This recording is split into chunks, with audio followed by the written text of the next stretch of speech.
क्या हमारी पृथ्वी गोल है या फिर हमारी पृथ्वी चपटी है? पर आखिरकार हमारी पृथ्वी दिखती कैसी है?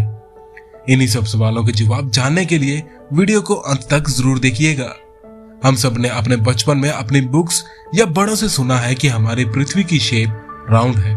तो आज की वीडियो में मैं आपको बताऊंगा कि हमारी पृथ्वी की शेप कैसी है। चैनल को सब्सक्राइब करके बेल आइकन को भी प्रेस कर देना।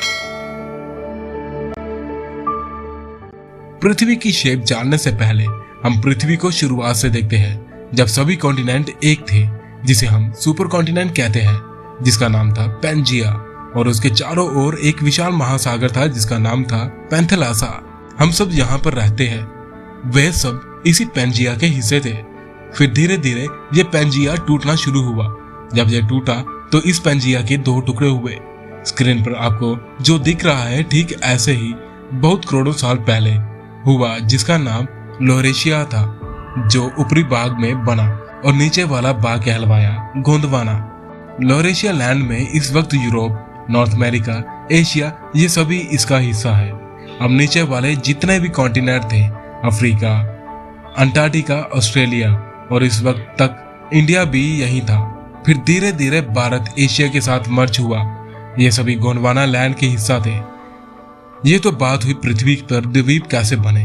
अब पृथ्वी दिखती कैसी है? स्क्रीन पर इमेज देखकर चौंकिएगा मत, क्योंकि हमारी पृथ्वी सच में ऐसी ही दिखती है। अब आप हमें बताइए, क्या पृथ्वी गोल है या चपटी? इस शेप में आपको पृथ्वी गोल नहीं दिख रही होगी। फिर हमें ऐसा क्यों बताया गया कि पृथ्वी गोल है? भूगोलविदों ने इसके लिए एक शेप बनाया। अब आपको इस शेप में पृथ्वी का एक हिस्सा अंदर की तरफ और एक हिस्सा बाहर की तरफ दिख रहा होगा। तो इसके लिए एक रूल बनाया गया, जिसे हम एवरेज रूल कहते हैं। अब एवरेज रूल में ये कहा जाता है कि जो हिस्सा अंदर की तरफ है उसे थोड़ा सा बाहर निकालो, और जो हिस्सा बाहर की तरफ है उसे थोड़ा सा अंदर की तरफ धकेलो, और दोनों के बीच में एक शेप लिया जाता है और एक एवरेज लाइन खींच दी जाती है, जिसे हम कहते हैं जियोइड। तो पृथ्वी का जो शेप है वो जियोइड कहलाता है। अब कोई भी कहे कि पृथ्वी गोल है या चपटी, अब उसे तुरंत बोल देना कि पृथ्वी का जो शेप है वह जियोइड है। आई होप आपको ये जानकारी पसंद आई होगी।